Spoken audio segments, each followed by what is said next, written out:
to another exciting episode of A Gamer's Guide to Productivity. I'm your host, Nico Pengin, and today we have a truly extraordinary individual, a guest joining us for the interview series number 46. Our guest today is Brent Miller, a martial arts expert, published author, and accomplished engineer. Brent has been writing since the age of 13, published his first book at 16, and now he has 10 books available on Amazon.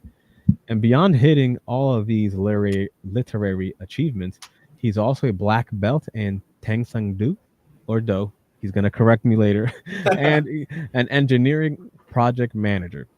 His unique blend of technical knowledge and creative storytelling brings a fascinating perspective to our conversation. So, guys, make sure to get ready to dive into the world of martial arts, writing, and engineering with Brent Miller. And if you truly value this, make sure to drop a like, comment, and a subscribe. And if you want ad free listening, make sure to subscribe on Spotify and Apple. Without further ado, thank you so much, Brent, for joining us today. Yeah, happy to be here. Thanks for having me on.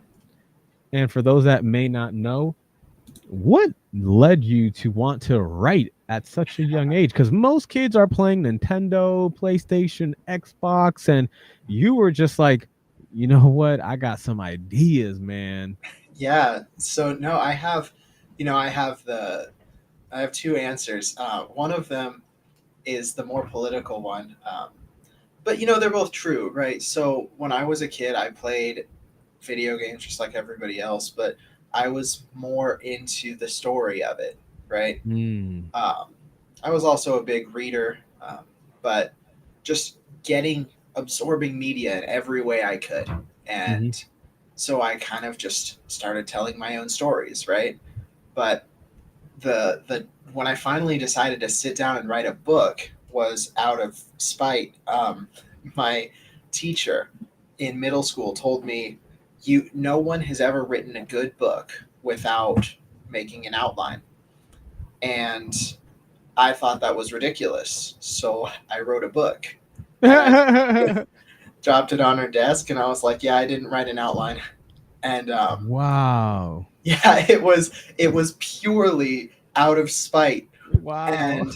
and that through that I realized how I'm so grateful that she said that because it unlocked this the biggest passion that I have now, and it all started from such a silly experience. But, I would even say that it's silly. If we translate that to video game speak, that's almost like, Ash Ketchum hearing, Professor Oak talking about, oh man, I'm stuck in the office all day and I want to go and get an index full of different Pokemon. Like if only I had the free time and ability and willingness and youth to be able to go explore the world and capture as much information. And Ash just happens to be right there. And it's like, I could do that. Like, right. you mean an outline is the difference maker between an author and somebody who just writes? Nah, I could do that. Watch me. Now, hearing that, how has your process evolved over the years? Because I'm assuming you don't get a new teacher constantly challenging you every time you drop 10 books. Yeah, no. So over the years, I tell people at this point I don't write because I want to. I write because I have to. Um, Mm. the stories are just screaming at me all the time, you know. So I write them down so they're not in my head anymore. So really, it's kind of just me driving at that point. A little bit of an obsession, but I've gone through various like I will admit that I still don't outline, but I have timelines. I have like pages of timelines for my newest series because you got to keep things in order, and that's an outline in a sense. So I've adopted a little bit of that mentality, but yeah, it's really interesting to me looking back at my first first book, and tying into productivity, right? Um, the first book I wrote wasn't great. I Mm. I didn't publish it. I didn't, you know. Um, second one a little bit better, right? And as it really just comes down to do it, and Mm. so my process has gotten better. My content, my prose, just everything has evolved over time because the more you do something, the better you get at it, right? Very true.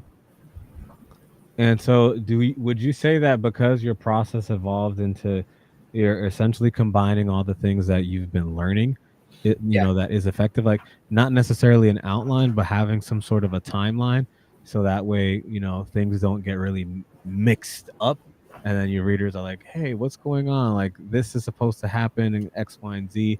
Now, I did want to ask, Yeah. as part of your process and something that you mentioned, I wanted to tap into, like, you mentioned that there um well, I want to know, like, because you have all these stories screaming at you in your brain, do you have multiple stories, or do you have like this one long expansive story that just like won't shut up, and like you just gotta get it out there, or like how is that constant noise inside essentially? Yeah, it's a little bit of both. I do have multiple series, but I also the newest one I wrote. My brother, I told him 7 years ago. I'm like, this is just going to be one book, right? And then Hmm. like a year later, I'm like, no, I think I'm going to do a trilogy, but no more.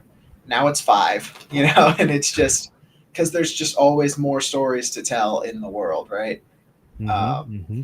and then my other series, I knew that one was going to be big, but I kind of I kind of took a DLC approach to that one. I have the main books and then little novellas that I would drop every couple months instead of making you wait a whole year for the next book, right? Right. So yeah, it's because I just love all these characters so much that even when I think their story is done, there's always something more. Um, yeah. So when you go through your writing process and you have, let's say, a novella that you're dropping in the middle of a series writing, how do you tap into that specific writing that you're doing at that moment? Like, do you have like a specific process, like, waking up super early, or like after a long day's work, or whatever, that differentiates from your normal writing your series book versus that one spin-off, like, what, I'm just going to write 2 weekends, and Yeah. how do you do that? um, so I don't have the best like process because I have ADHD and I was gonna hear a it, sporadic answer. I was like, yeah, I know I'm gonna hear a sporadic answer. Okay. yeah, it pretty much is like I do try to write one chapter a week, but like Mm. this past week I wrote like 5 chapters, just locked myself in my room for 8 hours on end, and it's you know my family wonders where I went. But I'm the same way with everything I do, like video games, right? I will not play a single game for a month, and then Final Fantasy 16 comes out, and I beat it in 2 days, right? It's Yo. just everything that I do 100%. But Right, right. yeah, And so explain to us how you were able to essentially cheat code your way into martial arts. Like, was that a similar process that you were like, I want to be the very best that no one ever was? yeah, no. Martial arts was a unique journey. I was like growing up, I was chubby and a lot of times felt powerless, which ironically kind of fueled one of my books. That it's called Powerless. But Mm. but it was really in college. A couple of my friends were doing it, and I was like, you know what? I want to be able to defend myself. So I just started learning it, and I fell in love. Like stuck with Tung Sudo for years, and then our club that like we had a club in the college, so our club disbanded during COVID, Hmm. and after COVID, I found it's called Shotokan Karate is kind of the parent style, but it's my teacher's like unique style. So I've Right. been training with him for a while now. I'm a brown belt in karate and a black belt in Tung Sudo. Yeesh. But yeah, I mean it martial arts unfortunately doesn't have cheat codes. It's just a lot of hard work and um, dedication, to throw in the same kick 200 times and all of a sudden you do it a little better. But yeah, it's been really helpful for confidence, self-esteem, discipline, right? All of the things that you think martial arts is good for, but also my fight scenes are, I like to think, pretty good because they're all, like, a lot of them come from my own experience in sparring and things like that. So Right, right. yeah, Do you ever feel like when you're sparring and it's getting heated up and you're in like one of those situations where it's like I'm facing somebody that's at a similar skill level. And so like if I try to be aggressive and I mess up, I'm going to get countered and it's going to hurt and yeah, I'm going to see it happen but I can't, versus do I shell up and then just be a punching bag and then hope that I see a mistake and let them get some, like how do you yeah. in that moment when there's pressure, how do you take action? So my martial arts kind of developed based on my previous teacher, who was very good at counterattacks. So I kind of Mm. started matching that. So in general, I adopt this kind of observe and react um, mindset. So it you know it's it's just parry attack, right? That's kind of my flow. But then in this new school, people are a lot more aggressive, and you can only parry so many attacks if they're throwing a bunch of them at you. So Right. I've had to like learn to be aggressive myself and to come in with attacks more, which is pretty cool for my writing, because now I have characters who fight in two completely different ways, and you can kind of see that through them too. So it's pretty cool. All right, I have such a nerd question now that you mentioned that. Yeah. So how does it feel when or have you ever had a moment when you're in the zone, like in martial arts, you're in there, you're not thinking about your writing material, and then just like half a second, you're just like, yo, I can see this fight scene just happening like way better now. Yeah, it's great because when I was not, not to sound too braggy here, but when I was in Tang Sudo, I was the most senior student.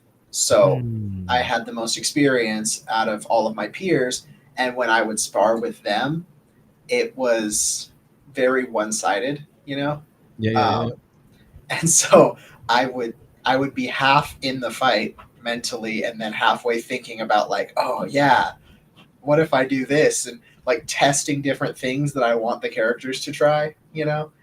Um, yeah, sometimes it resulted in me getting punched in the face, but yeah. I was gonna say sometimes I get yeah, yeah, right back into reality. right, Oh man, no. Okay, so you have a lot of activities now. The meat and bones of what I would assume pays the bills. How did you, with so much creativity, so much energy, become an engineering project manager? Because that sounds like something that has a lot of calculus, a lot of complicated terminologies, a lot of numbers, and most authors and creatives that I know run away from numbers. So how are you in the flames? yeah, yeah. So I actually, I mean, I've just been blessed with a lot of great opportunities. With engineering, I've always been good at math. I've always just loved it. I actually tutored calculus for a few years in college. Whee, Um, big flex. um, I tutored physics too, but I wasn't as good at that one. Oh, I But love physics, but I always found it like the cubed version of calculus. So I was yeah, like, it science was, and math? Nah, no, you're thank you. combining the two. It was, No, thank you. like, I did fine when I was in the class, but then people asked me to teach it to them, and I'm like, I don't, I Wow. don't understand this anymore. I've forgotten everything. Um, Wow, that's pretty impressive. but yeah, like, so engineering, I honestly, I picked a career path because I knew I wanted a wife and kids, right? And so I picked a career path that would be financially stable. and hoped that one day the books would take over that role. Mm. Um, so that's how I got into engineering, and the way I got into project management was just I had a great boss. My first real job as an engineer, he asked me to do some modeling, and I'm terrible at modeling. And really quickly, he realized that. um, and so instead of like trying to catch me up in this remedial modeling course or whatever, he's like, okay, let's pivot and let's find what you're good at. And so I'm good at organization, right? Because I have to be with the ADHD, otherwise I lose everything. Hmm. I'm good at organization, timelines, budgets. So he helped me get into project management, and that's what I do now. Yeah. So, is project management, for those that may not know, just to make an easy comparison, is that essentially like when you have a book, you have a deadline, you have this that you have to deliver at this specific time within these parameters, and you're looking for X amount on an output. So would you say almost like you're literally built for that because you've been doing that? Like, hey, I'm gonna drop a book on this date. Let me finish the book. Let me give it to an editor. Let me clean it up, and then we can Yeah. publish it. And now you're just doing that at another level for a specific company. Yeah, and I mean, so the timeline perspective exactly, but there's also the budget. With books too, I have marketing, and I have to figure out what um, the cover art is going to cost and things. So I have a budget and I have a timeline, and that's really all I do is maintain those professionally now. So And so, since you do so much, how do you juggle all of these different activities? Being a serious individual, because engineering is serious work, and then creative, letting your creativity flow, and then being disciplined and focused in the moment, so you don't get your head chopped off. uh, so, how do you stay um, with such an efficient time management schedule? so honestly, for me, it's reward systems. I found that I was watching a streamer, and I wish that I could, plug him. He's a great guy. I think his name's Thor. Um, but he was talking about ADHD. Mhm. And basically, what I've found is if you have ADHD, you often think, okay, I can't focus, right? But for some reason you can focus on a video game for 25 hours straight and forget you have to eat and sleep, right? Right. So what the video game is giving you is constant feedback and constant rewards. So for me to stay disciplined, I need to give myself that constant feedback. So I have a to-do list, and on my to-do list I put stupid stuff on there, right? Wake up, get out of bed, brush my teeth, drink some water, whatever it is, because then I have 20 items left to do, and I get to mark one off, and that feels pretty good, right? Right. So that's how I stay disciplined. Is just here's my list, and um, I get this little good feeling every time I click a checkbox. Um, I don't know if it's a helpful thing for everyone, but that's my uh, whatever the word I'm looking for is. The way that you make your process of time management. So, would you say that you have a good gauge for how your time moves in terms of your activities? Because, for example, some people they may say like, you know what, I'm gonna give myself an hour to either meditate or go shopping, or just I'm gonna give myself 30 minutes to look at social media, and then lo and behold, like 3 hours are gone. Poof. Do you ever find yourself in that, or how do you prevent those kind of things from happening? Because you have a full schedule. Yeah, no, I mean those things can happen for sure. That I if I really need to, I'll set timers, but Okay. usually I'll just like let it happen. If I'm like I'm gonna write for an hour, and then an hour goes by, but I'm in the zone, I'll just keep writing, and you know, then I kind of do a lot of damage control of like, okay, I went over here. What on my list can I move to tomorrow? Right. Right. Um, again, I don't know if it's the healthiest way, but it's It it's works for how I me. get by. Yeah. It works for me. Oh man, no, that is I do the same thing Yeah. because there's only so much that you can do, and one of my mentors was saying like if you do something at half energy with half focus, then there's really no reason for you to be doing that because then it's going to be subpar. Then you're going to have to spend time and maybe even money and effort in fixing it, like doing a cover art, because you're feeling super inspired, but it's already like 2 a.m. You just finished writing for a while and you're just so inspired, like I know what it looks like, I know this and that, and you're trying to find somebody that can do that for you, but you just burn through time, energy, resources, and you don't have the clearest of minds. So I wanted to also ask, because you do so much and there's so much going on, how do you also find um, new inspirations for work? Because if you do a lot of things on a repeated basis, how does your mind just continuously produce much more new innovations? Yeah. So that's where, for me, video games are a big part of my life, right? And um, like inspiration is everywhere. Everybody says that, and it's true. Hmm. But for me specifically, a lot of people focus so much as authors on reading, right? Stephen King has a quote that I vehemently disagree with, but he says, "If you don't have the time to read, you don't have the time or the tools to write." And Mm. a lot of people cling to that, right? Hmm. But I can't stand it because Break it down. Break it down. yeah, here we go. So, because the thing is, what we need to be doing in anything that we do, right? For me, it's writing, but if it's game design, if it's your job, whatever it is, Right. we have to practice our craft. That's what makes us better, Mm. right? Hmm. My craft isn't reading, um, and it's not writing; it's storytelling.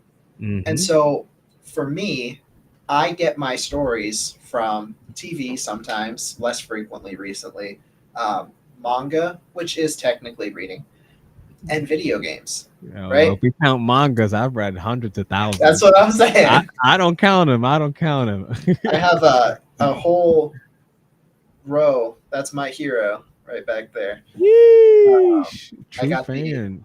yeah, I got the original Japanese. Oh, nice.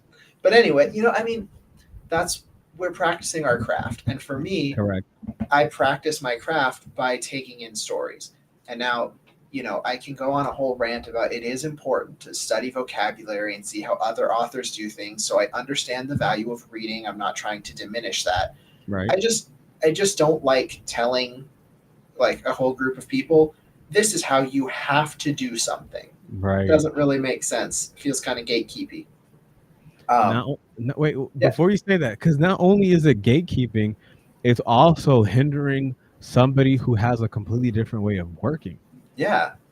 Right, yeah, and it's hindering, because like you told me before we got started, right? If I were to talk to younger me and try to teach him how to be productive, younger me, 16-year-old me, hearing that advice, hearing Hmm. if you don't read, you can't write, would be so disheartened, right? Mm, But it's not true for everyone. It's true that's so for some true. people, but we have to find our own way, right?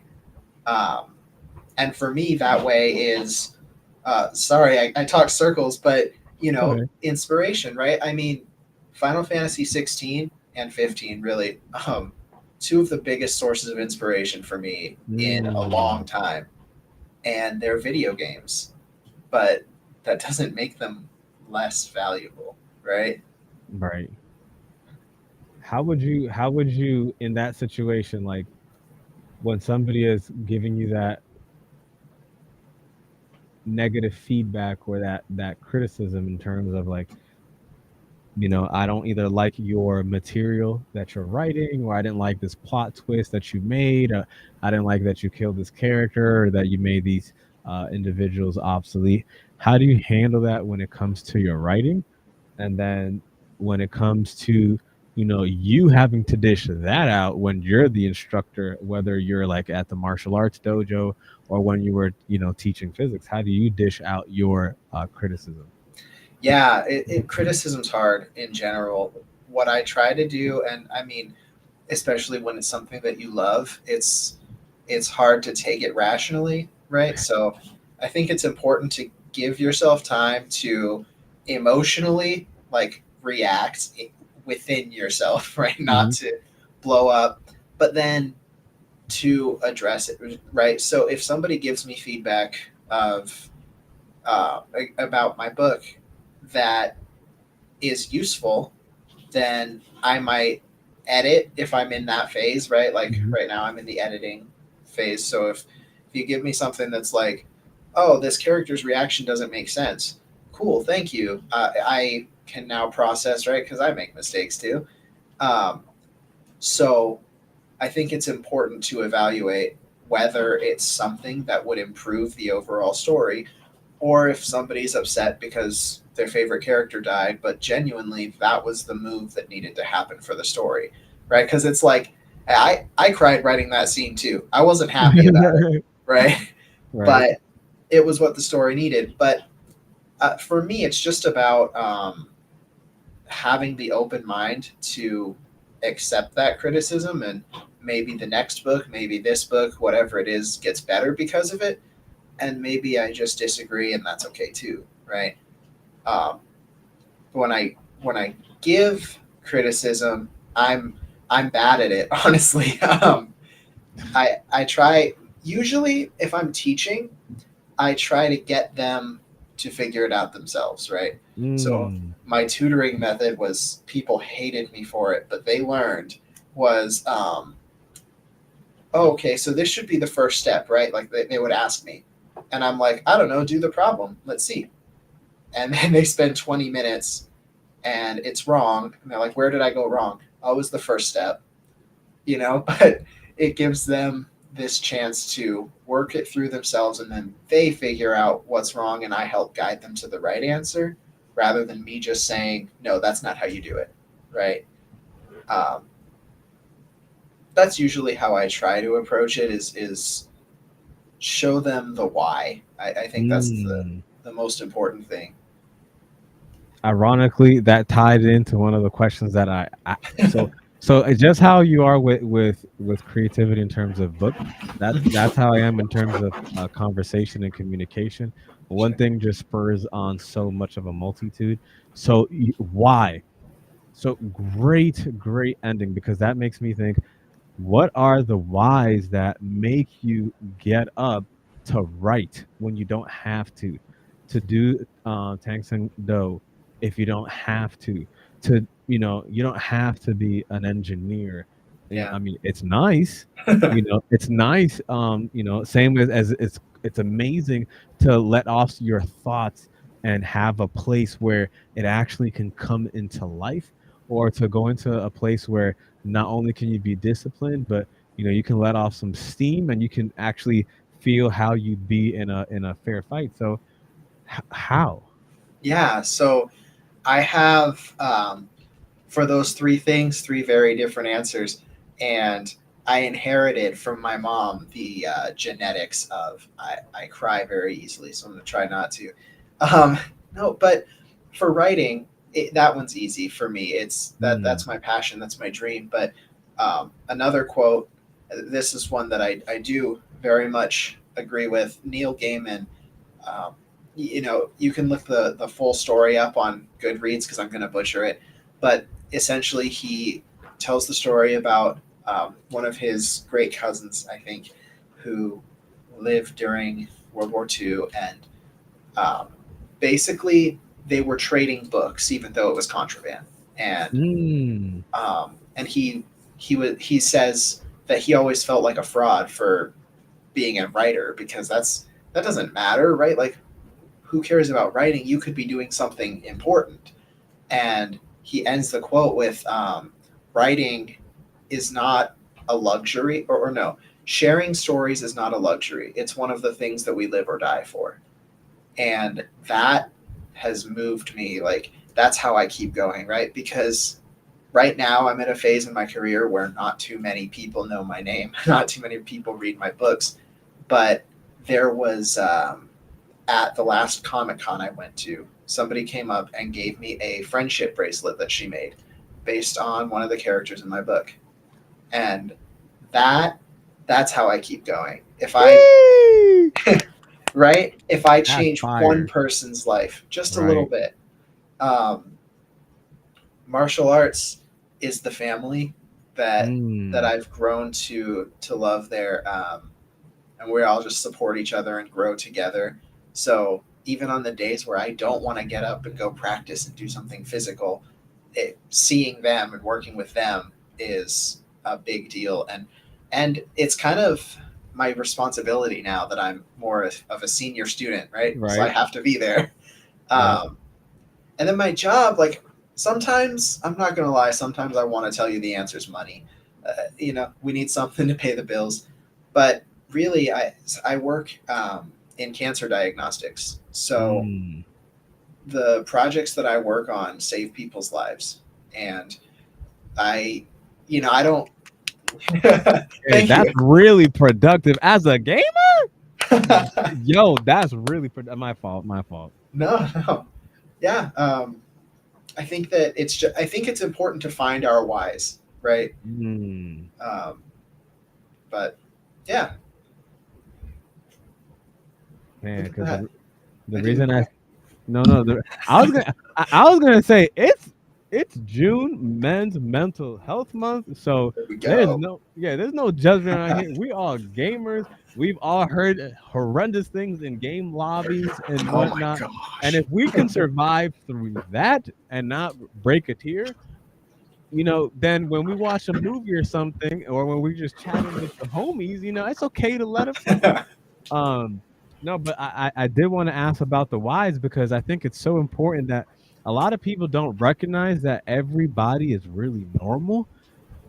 Certain people just have a constant reminder as to what is the driving force. What is your absolute driving force that makes you get up either early or go to sleep late or put in extra hours on something that you're not really seeing a return on the investment in terms of how much effort, energy, how much you're sacrificing other activities when you could be doing, you could be doing overtime, but you're like, you know what? I got a deadline to meet, or those students, they're waiting for me. Somebody that just learned how to do their front kick or whatever, that they need me to be there so that I just look at them and they know, oh yeah, I gotta put my arm this way or I gotta twist my hip that way. And it's so important and impactful. And I wanted to ask, how do you feel when you do activities and you're not getting an ROI, whether money or how you're getting, an ROI? You're just like, you know what, I'm gonna give back because that's what you're doing. You're not if you're not getting paid a substantial amount, you're taking your time, energy that you could be doing actual money stuff, and you're giving back to the people that you really care about, your fans and your martial arts family. Yeah, yeah. I mean, that's really what it is. Is um, finding like not everything can be about the ROI, right? Like you're saying, like there's gotta be something else because, um, especially as an author, like your ROI is bad for a long time. Most, if not all, will never make it. Right. Yeah. But it's finding that one person who, um, and I remember the every single one, and I hope that the day never comes where I start to forget, because Mm, I don't want to take for granted the fans, because they're the people who, like, when the day comes that I am a full-time author, mhm, it's not thanks to my efforts, it's thanks to all of them, right? right. But I remember every interaction I have where somebody comes up to me and says, like, "Oh, I've already read your books. I got them all on Kindle."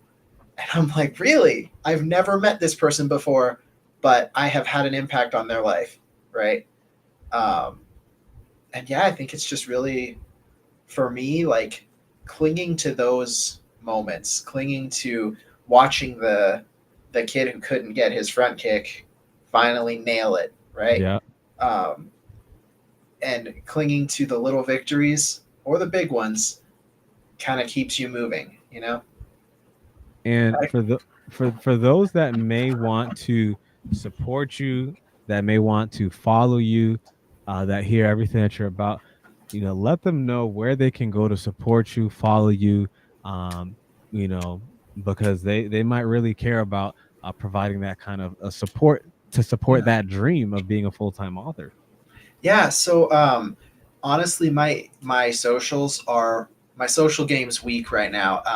I do have my website brentmillerbooks.com, and my Facebook page is really where I'm active. So that's facebook.com/brentmillerbooks. And I have an email list. That's really where I communicate with people. So Mm. if anybody is interested in getting updates, it's I send out updates where I pretty much just talk as openly as I am with you, to people, and there's always these heartfelt messages that I get a little embarrassed about, but people have told me that they're nice. Um, so yeah, there's that. But I think really the Facebook is um, where I'm trying to be more active. Okay, you guys, you heard it from him. That's where he's most active. If you want to reach him, go there. So we're gonna go into some fun conversations. We're in the overtime. So Wisp confirmed, what you said essentially. Breaking down stories from games helps learn how to tell stories. Reading isn't the only way; it's just one. So essentially, agreeing with what you said, that it would suck, younger version hearing like, if you're not reading, you can't write, or vice versa. Just incorrect information. Everybody is unique. And speaking about uniqueness, this is one of my favorite parts of this show. Your top 5 video games of all time, sir. Okay, I have thought about this a lot, and it's really hard. Final Fantasy 1 and 15, I think Okay. both make it. Um, Oh.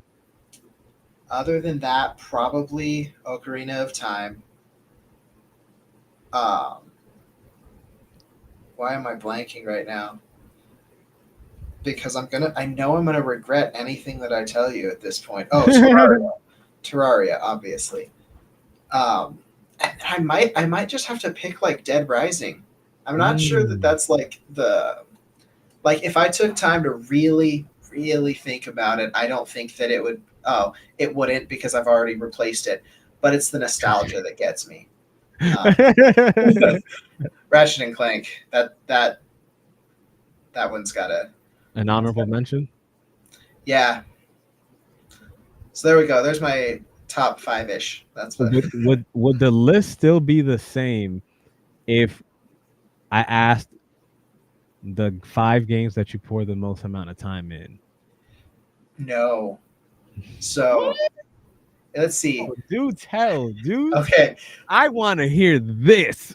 the games I've put the most time in, Terraria and um, Final Fantasy One definitely stay up there. I've beaten Final Fantasy One like 3 dozen times, just with different team setups and challenge runs Mhm. and stuff. Um, but the one that's surprising is Pokemon Fire Red, because I don't love Pokemon games that much Wait, the second anymore. one? Yeah, Yo, that one's in my list too. yeah, but it's so moddable. I have played so many mods of Fire Red, so I've played through that game over and over. Um, Wait, there's mods? Wait, what? yeah, well, I mean, Whoa. okay, Wait, you have, explain what? so you have to emulate it, which I Yeah, I've done don't that. I've done that. condone. Yeah, yeah. I mean, but yeah, so I played a Dragon Ball Z team training mod of Fire Red, so it reskins everybody as Dragon Ball characters. What? You could Dude, do it's that? so good. It's so I didn't know that.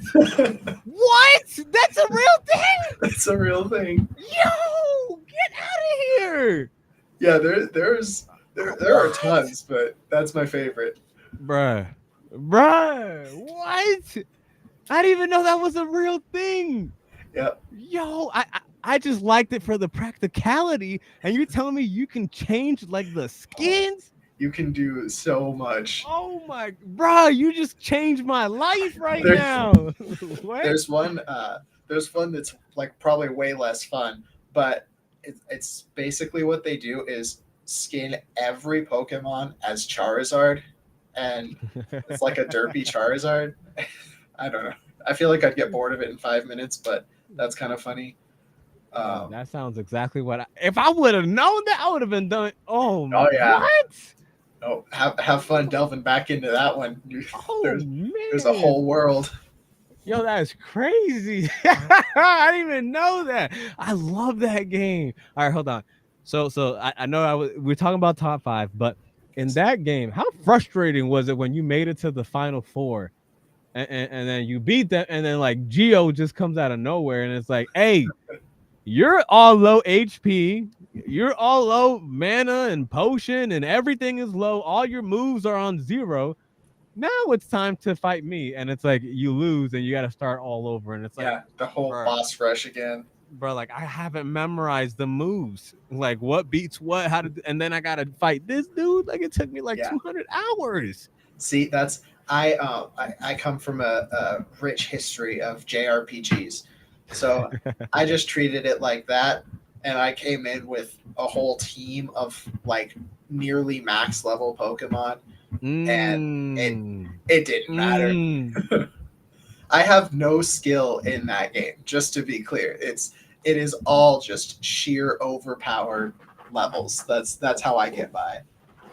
No, I understood like the first 3 or 4 times I challenged them, and I went in with like I sped rush. I finished everything as quickly as possible. I was just trying to end the game, and Yeah, then boom, now it's like my five Pokemon are pretty much just like level 40s and 50s, and I'm trying to just like counter, and like you can't counter yeah, everybody. Win against four people right. and then fight Geo. And I'm like, I gotta level up these Pokemon to like 100 or 90 to just stand a chance. Okay, so we're getting sidetracked. All right, so that was the top five video games. So since you're an author, I want to know who are your top five authors slash stories in case they are not the same. Yeah, so Horikoshi is possibly number one. Just the storytelling of My Hero Academia is so magnificent. I don't even have words Wait, hold on. Are you caught up right now? with the manga. Yeah. Okay, I'm like 7 chapters behind. So Okay. it gets even better. I mean, you're racing to the conclusion, but yeah, it's phenomenal, and Hmm. I think let's see, without dropping spoilers, right? The 7 chapters, you know what's coming up, right? Yeah, Like, yeah. but seeing it play out is perfection. Hmm. No, yeah, because I definitely that story is it's for me personally, it's like the Japanese manga version of like Marvel. Like Yeah, watching heroes like before they were the hero, like what made them take that decision, and then watching the absolute growth of these characters go from like the archetypes that you see them as, like, oh, this loud, obnoxious bully guy becomes like a soft, lovable guy, or like, the small wimpy kid in the corner that just wants, just like Captain America, he has the will of a lion, but he has the frame of like a skeleton. And like, how is this guy the main character?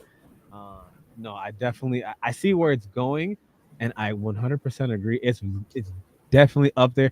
My thing is I wish it could be more because the story is yes, so I good. know. I There are times that it feels like he kind of um, I don't want to say rushed things, but there are things that I feel could have used more development. Um, Hmm. but I think it's just because poor guy has arthritis, and he's like, he's like, okay, story has to end so that his health can improve. Yeah, Um, he's project managing against his health. yeah, it's bad. That's why he has all these extended breaks. Um, but yeah, it's. it it's amazing, and it's something I actually, one of my books is called Powerless, and it's about a character born with no powers in a world where everybody else has them. So it very much has some Deku vibes and some Yeah, My Hero. Yeah, I yeah, mean, got some Deku vibes. It got some Lee Bruce Lee vibes. Yeah. yeah. So there are some Easter eggs in there that I am I just proud said to Bruce Lee, not Bruce Lee. Lee from Naruto. Rock Lee. Rock Lee. Rock Lee, yes. I was rolling with that. I was like, maybe I haven't seen. No. I was thinking Yeah, of Rock Lee, powerless in a or, world for a yeah. That's actually yeah, pretty cool. yeah. But And that's your number fifth. no, that's one. I started That's in your the wrong okay, order. Oh okay. yeah. No, he's got to be my favorite author of all time. Man, he's your go. Okay, all right. You guys still give us 2, 3, 4, and Yeah, 5. yeah. So two is got to be Nagashima, Final Fantasy Mm. 15. Hmm. Again, just Wait, uh, you read it too? oh no, I mean I just the game, but Oh, he's the the storyline story. was that good. Oh yeah, I for me, and it could be that I have found myself in a lot of the characters and stuff, but the parallels and the character growth is phenomenal. Um, and then you see more of it in the DLC and stuff, but there's just all these little things in Final Fantasy 15 that I would like to be able to incorporate into my stories. Like, for Mm. example, all of the characters, it's four men on a road trip together, right? And if there's a woman in the car, they behave a little bit differently. And it's just really interesting how he nailed down this, like, oh, they have to be on their best behavior now, and things like that. Like, Right. it's just interesting how they each react a little bit differently to the different people that they talk to, and that level of depth in the characters that they manage to pull off is something that I'm jealous of. It's pretty impressive. Right. Um, I've got, like, beyond that, I don't read a ton. Michael Grant was probably top, like, book author when I was younger. I think he did a really good job with his Gone series. It's the one that I read. It's where I know him from. Um, and Neil Gaiman, I have to include on my list, even though embarrassingly I have not read anything he's done. Um, but I do have some books on my shelf that I am working on getting to. Um, but just as a human being, I admire him so much, and like the quote that I gave earlier and stuff, he really is somebody who drives me forward on my own writing. So yeah, I've got to include him, and then probably C.S. Lewis, Chronicles of Narnia. Um, it's Narnia itself is clearly a children's book, um, but I think that he really wove his theology into the narrative, and he made it like, oh man, metaphors that children can digest, and I think it's pretty impressive how he told it. So I have his book sitting on my shelf as well, so that when I have kids, I can read it to them. So yeah, that's five. I did it. No, I really like the last one because that was one that I read the book and watched the movie when I was a kid. So when I first saw it, it was this like this interconnection in between my brain. It was like this interconnection of like how I imagined the characters to be, to speak, to look like, to act like, to portray, like even the small little mannerisms and stuff like that. Like Yeah, the goat man, like yeah, Han. When I saw him, I was like, that's exactly how I envisioned him. When yeah, he acted, like when he stumbled the first time he saw Lucy, and I was like, yo, that's exactly how I saw it in my head. And then like, my sister, every time I was like, oh my god, that's exactly. she's like, "Oh my god, you're gonna ruin the movie!" Like you, like just yeah, okay, whatever. And I'm like, yeah, but in my head, when I'm reading, I'm like, it's this whole world that just like their cousin, like the captain, the guy who goes on the ship or whatever. Caspian. Yes, and I was Yeah, like the Caspian Sea and stuff like that. I was like, yo, this is exactly how I envisioned it, yeah, And then when I was reading your bio that you started writing early, I'm like, that reminds me of the Aragon guy who he yeah. wrote very early on too. And I'm like, wow, like you started young, now you have 10 down the chamber and you're working on some more. It doesn't sound like you're gonna stop anytime Nope. soon. I actually just finished writing the most recent one in my next in my series. So we're going through editing and stuff now. So Oh no, yeah, that's pretty cool because now you're gonna go on to 11, and as you mentioned, you just get a little bit better every time. yeah. I told my fiance and my brother that when I finished this, I was like, I think this is my favorite book that I've ever written. And my brother's like, dude, you say that every time. And I'm like, yeah, because they're all better than the last. Like, are you Um, now I gotta be the bad guy because now you've reminded me, like, which one of your books would be your favorite. yeah. Like Um, picking out your children, which one's the best, which one's your favorite, which one pulls at your heartstring, or when you're proud to say I'm an author, what's the book that you're like, yeah, you got to read this one first before everything else. well, the thing is, as far as like my released work, Hmm. it's Wolfsbane is my favorite, but that's the fourth in the series, the Cursed series, and it Mm. kind of has the same. It's this unfair advantage that like okay, my favorite Marvel movie. Okay, No Way Home, that doesn't count. That's perfection.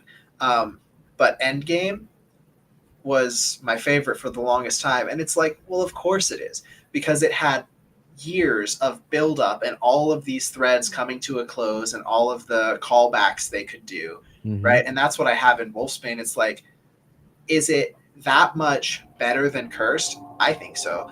But Mm. the reason is because there are all these callbacks, all of these threads that are being tied up, all these themes that you're finally getting to see come to fruition.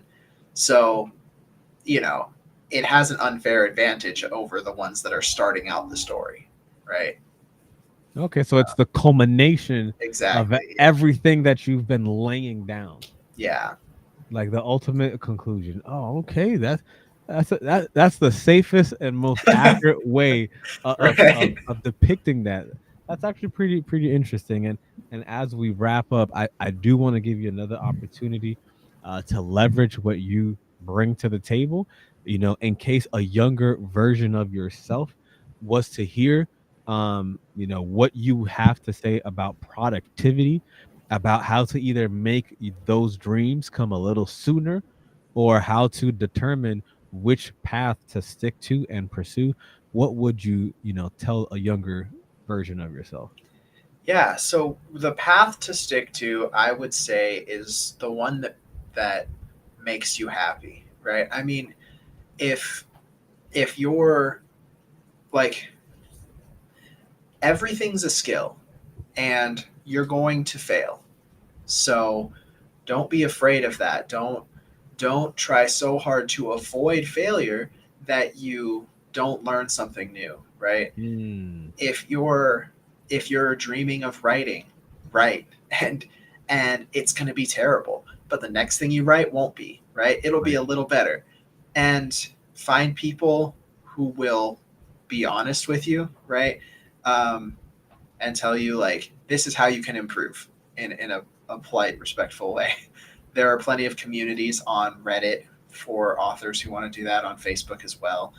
Um, but if your thing is game design, the first game you make is going to be terrible. There are going to be bugs. There, you don't know how to code. Just start. Right? YouTube Right. has everything that you need to learn. So that's really what it is. It's just something that makes you passionate is worth figuring out and it's worth learning. Um, yeah. Also, um, right now, and I tell people this at every con that I go to and stuff, like right now, I am at a phase where I can interact with young authors and fans and things like that, right? Hmm. So as long as I'm able to, I want to be that person, right? If I get 1,000 emails a day, then I probably can't. But if if somebody's listening and they're like, oh man, I don't know where to start, reach out to me on Facebook or on email, because genuinely, like, communicating with people and helping people is the biggest reason that I do what I do. So if I can give somebody advice, I don't know how good it'll be, but I'm always down to try. So Well, coming from an ex calculus instructor, that is very reassuring. So, thank you so much, Brent, for providing not even nuggets. It feels like you provided a whole river of knowledge, of true information that I hope young listeners or even somebody that's just tuning in and it's you thinking know, about. Oh well, yeah, oh, hit me. sorry, don't mean to interrupt. I'm just, like you say, young listeners, that's important. But the other thing is, Chinese proverb, right? The best time to start was 10 years ago. The second best time is today. I don't care if you're 45, right? Start writing. Do what you love. Don't let time pass you by, right? Fact. But anyway, No, no, that's true. That's so true. You know, definitely, for the younger listeners, you heard it. That this is the advice that he gives, and I stand by it. You know, you're never too early, and it's never too late. Definitely start the moment that you have that inspiration. Again, Brent, thank you for taking the time out of your yeah, busy schedule. Everybody who heard, please, if you've really valued his input, make sure to check out his website.